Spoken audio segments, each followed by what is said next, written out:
Hi, welcome to C Squared, reviews beyond the speed of light.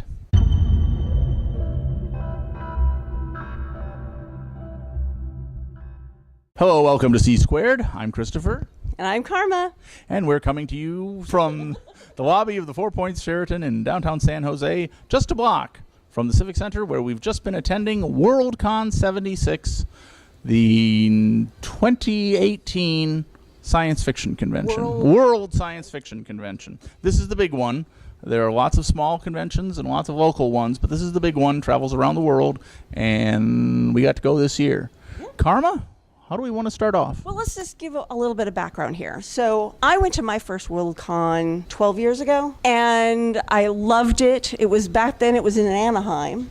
That was the year it was in Anaheim. I think the next year it went to Japan. And this year, because they always happen around my birthday, I thought, hey, WorldCon's in San Jose. Let's go. And it's Christopher's first WorldCon. So Christopher, what did you think of your very first WorldCon? To be honest, my head's still spinning. I'm pretty much a convention veteran. I've been to 3 or 4 Star Trek conventions. I've been to every Doctor Who Gallifrey 1 convention since 2010, so 8 years of that. And I've been to numerous comic book conventions, but this is the first time I've been to WorldCon. And it really is kind of overwhelming. There's so much to do, and so much to see, and so much to participate in. And no matter what you're doing, you kind of feel guilty because there's 10 other things going on at the exact same time. It was pretty amazing. And even at that, we didn't see any of the big stuff. We didn't go to the concert on Friday night, we didn't go to the Masquerade on Saturday night, and we didn't attend the Hugo Awards on Sunday night, and still, I felt like the days were just packed full.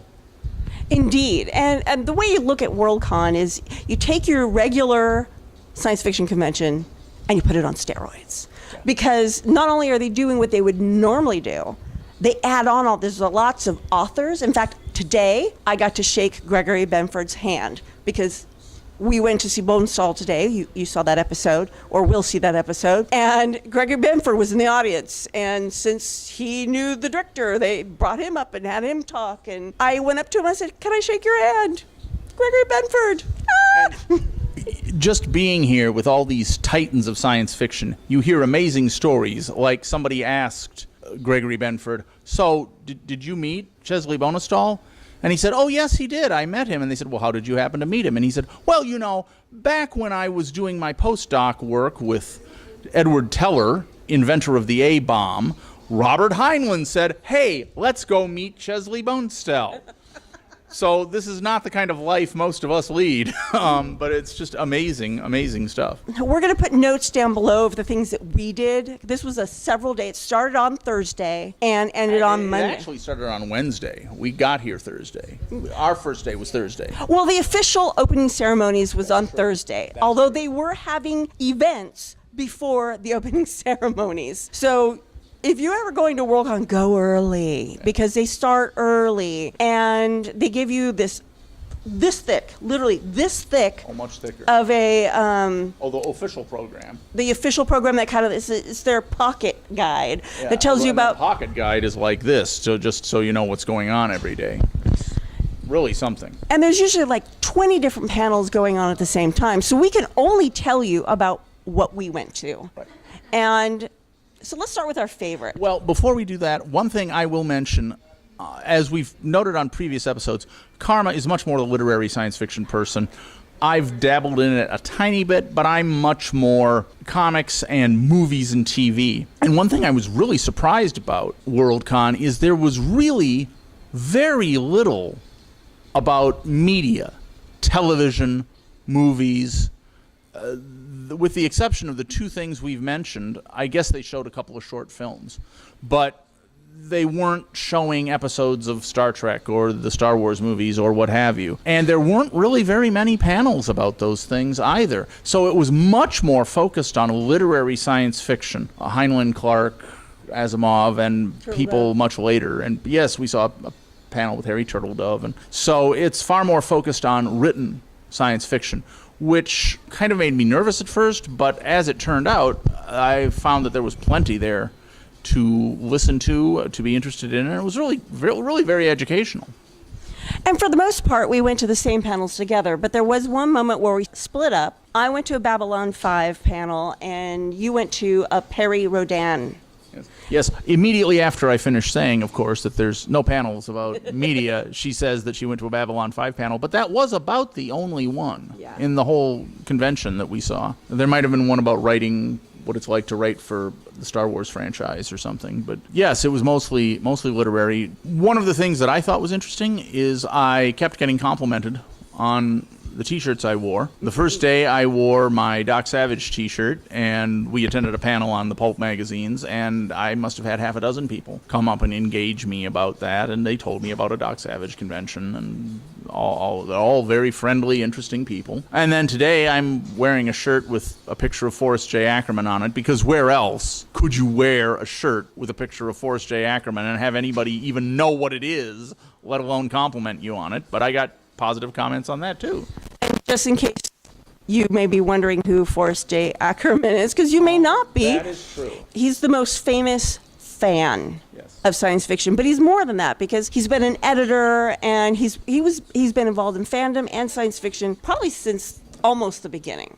Almost the beginning, yes. He was one of the people in First Fandom, which means that he was a science fiction fan. And I have to repurpose this for our blog. I met him at the end of his life. I visited him at his home, Mr. Ackerman, and he collected props from all the great old science fiction movies and horror movies. He was a literary agent for many professional science fiction writers. He wrote prolifically himself. He had cameos in over 200 science fiction and horror movies. He was the first cosplayer at the first World Science Fiction Convention in 1939. He came in costume. So he's really the titan of the fans. But yes, he's not really well known to everybody today, and certainly not to anybody who's not a science fiction fan. You wouldn't know who he was. Yes, so I wear a shirt with a picture of Forey on it, and people are like, oh, that's what an awesome shirt, which would not happen anywhere else on Earth, I guarantee it.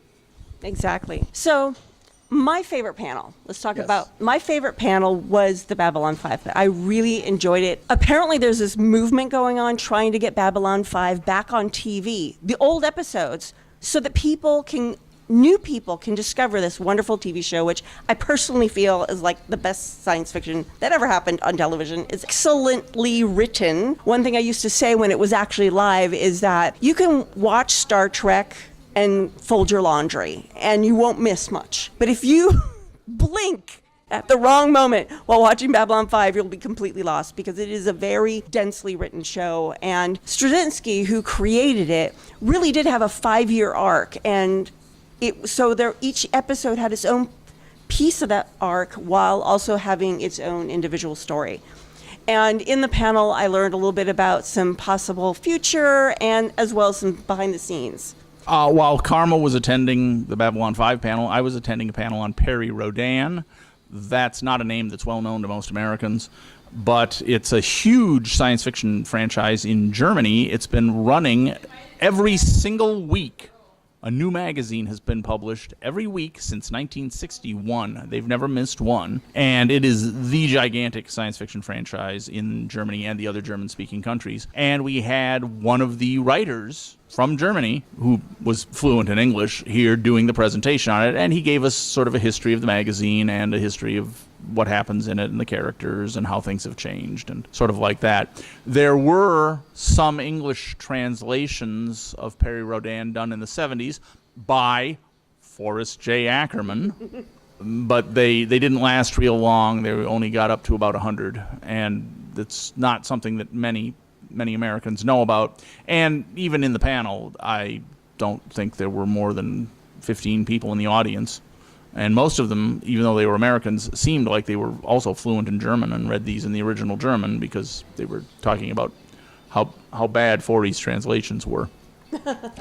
Other thoughts about WorldCon, how friendly everybody is.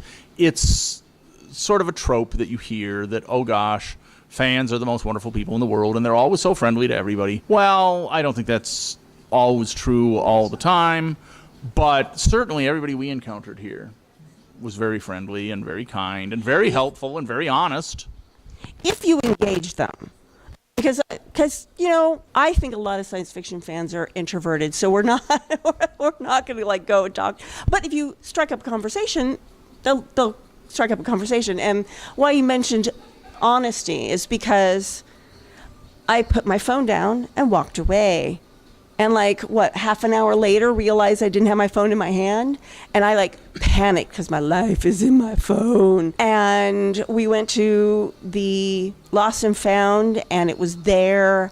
And everything that had been in the phone case was there. It was perfectly. All the money was still there. So yes, people are honest to a fault here. Right. Very, very decent people. Other highlights. Shopping. Yes, we probably ought to talk about all the different panels we went to and all that, because that's the real reason you go, is to engage with panels and learn interesting stuff. But of course, the dealer's room always has a strong appeal, and we made the mistake of finding a place that sold paperbacks for $1, and so now we're loaded up with more paperbacks that we may never read. There is that. And there were several panels that we would go to, and then we'd leave.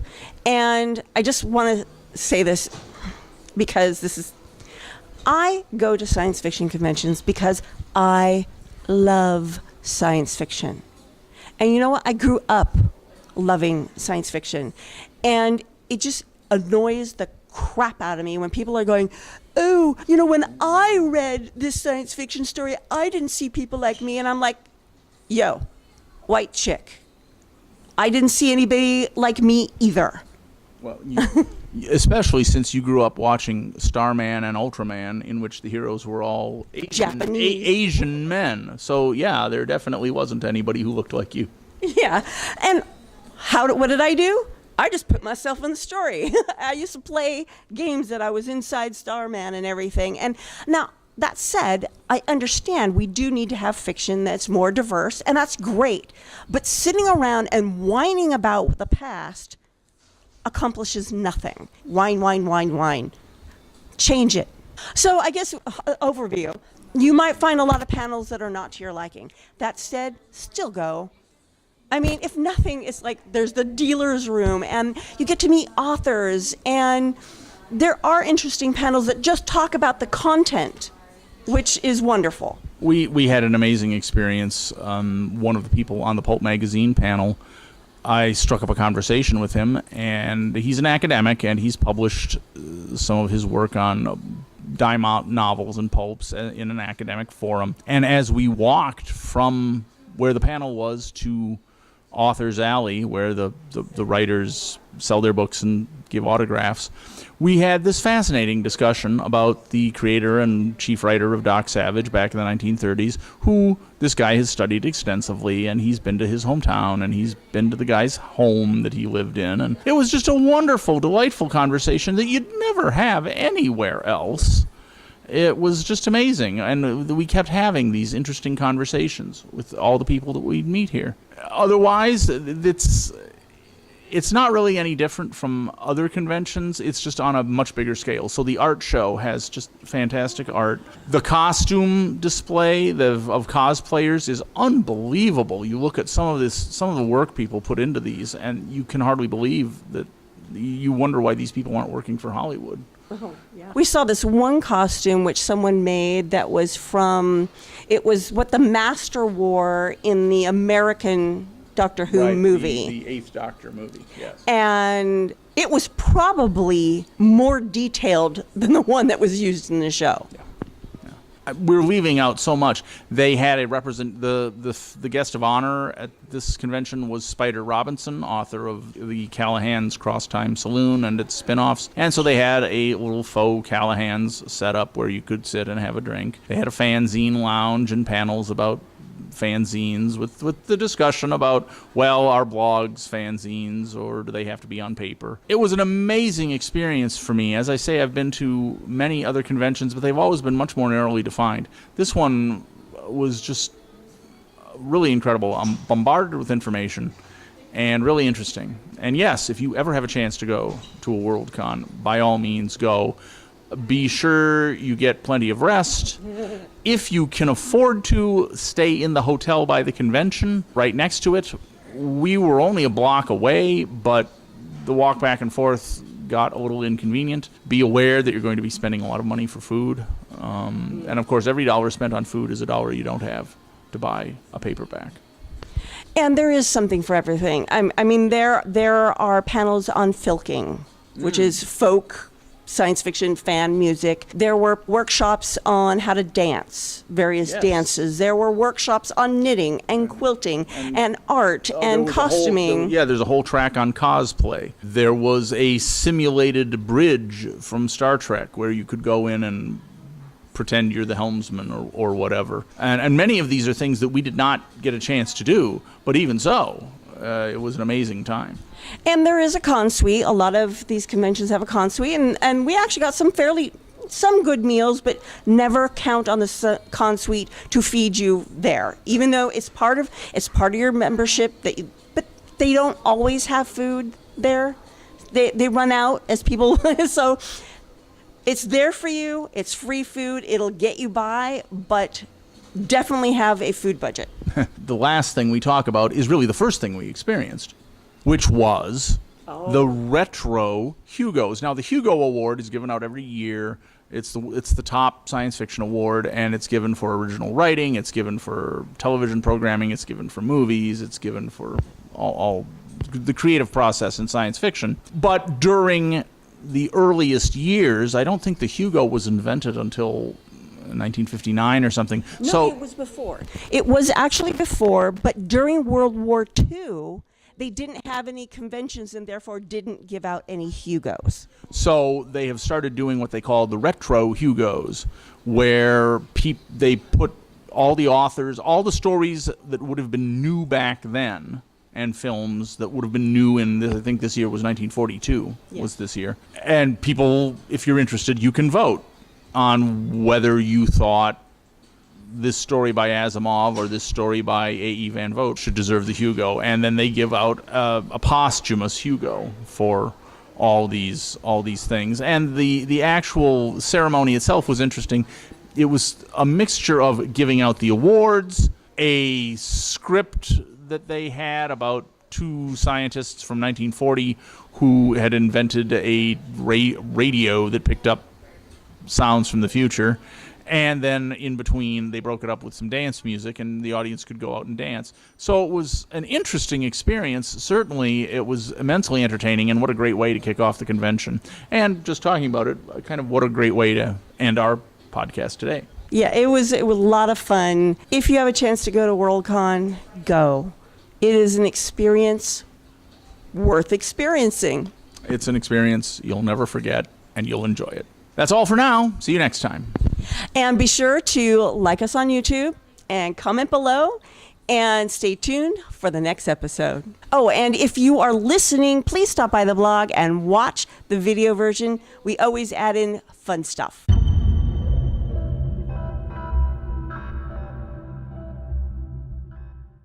Hi, and welcome to C Squared, reviews beyond the speed of light. I was wiping my face. Carma was wiping her face. Television is excellent. Excellent. Excellent.